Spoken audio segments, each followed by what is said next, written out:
For centuries, anthropologists and art historians have looked at ancient mandalas, towering ziggurats, and mythological archetypes through a highly specific lens.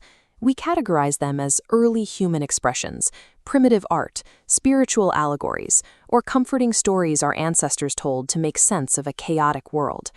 But treating these structures merely as symbolic art might be a misunderstanding of their design. There is a growing body of evidence suggesting we have misidentified their primary function. Information theorists and contemporary artists like Umair Abbas are analyzing these ancient forms through the mechanics of systems theory and signal processing. When you strip away the cultural narratives, the underlying geometry of these archetypes bears a structural parallel to modern data architecture. Viewing myth exclusively as storytelling acts as a blinder. It prevents us from seeing these geometric monuments and intricate visual systems for what they are, early representations of functional technological hardware. To understand how a stone ziggurat or a painted mandala functions as hardware, we have to adjust our baseline assumption about the universe. We have to look at reality itself as an encoded data framework rather than a collection of inert physical matter. Under this framework, ancient mythological constructs operate like early data storage devices. They use specific, densely packed geometric patterns to hold information across multiple physical scales. Intelligence shifts from a human invention into a pre-encoded principle. It is a processual force that is propagated through space and received by the correct physical architecture. Viewing intelligence as a broadcast reframes the historical record. It transforms human history from a timeline of isolated invention into a timeline of continuous biological and architectural information reception. This concept is visually mapped out in Abbas's digital compositions.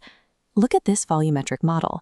It is built from 243 million pixels, distributed across 268 discrete layers. This level of informational density mirrors a highly efficient storage system.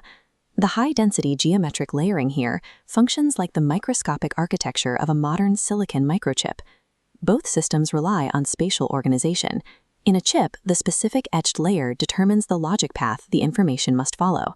As the circuitry ascends into a step structure, the geometry becomes a language for storage. Each tier serves as a discrete threshold for information, much like how different sectors of a hard drive hold specific blocks of data. Stacking these tiers creates a hierarchy of meaning that can be read across multiple scales. The extreme geometric resolution required to build these structures serves a mechanical purpose. It is a functional necessity to guarantee massive, stable data retention over time.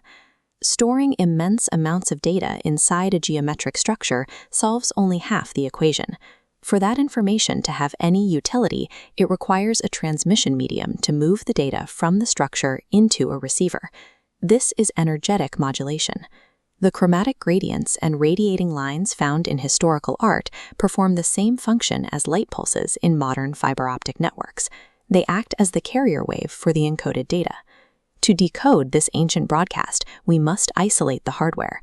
If we strip away the ornate, anthropomorphic human faces and cultural artistic details, we are left with a stark, geometric wireframe skeleton underneath. Once the underlying structure is exposed, we map those chromatic gradients directly onto the skeleton. This reveals the active frequency overlay, a visual representation of a live data broadcast moving dynamically through the system. The glowing halos and luminous rays in these works function as indicators of an active signal. They mark the presence of an energetic broadcast moving through the geometry.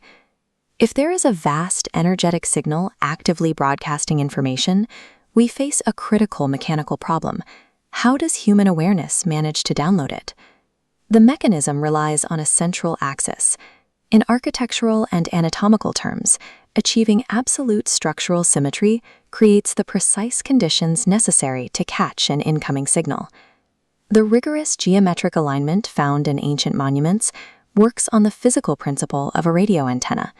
You must physically adjust the receiver to match a very specific, invisible frequency in the air.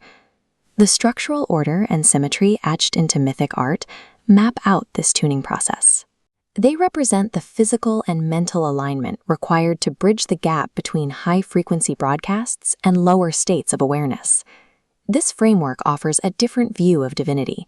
It replaces the concept of an anthropomorphic figure with a continuous organizing principle that dictates how data is transmitted across systems. And that leads to a consequence for human biology. If intelligence is an external, continuous broadcast, it means that the human brain does not generate its own original ideas. Instead, human consciousness functions as a biological receiver.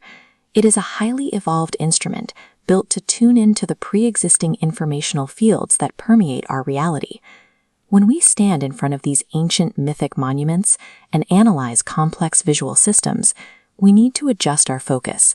We must stop looking for comforting human stories and begin looking for the geometric signal.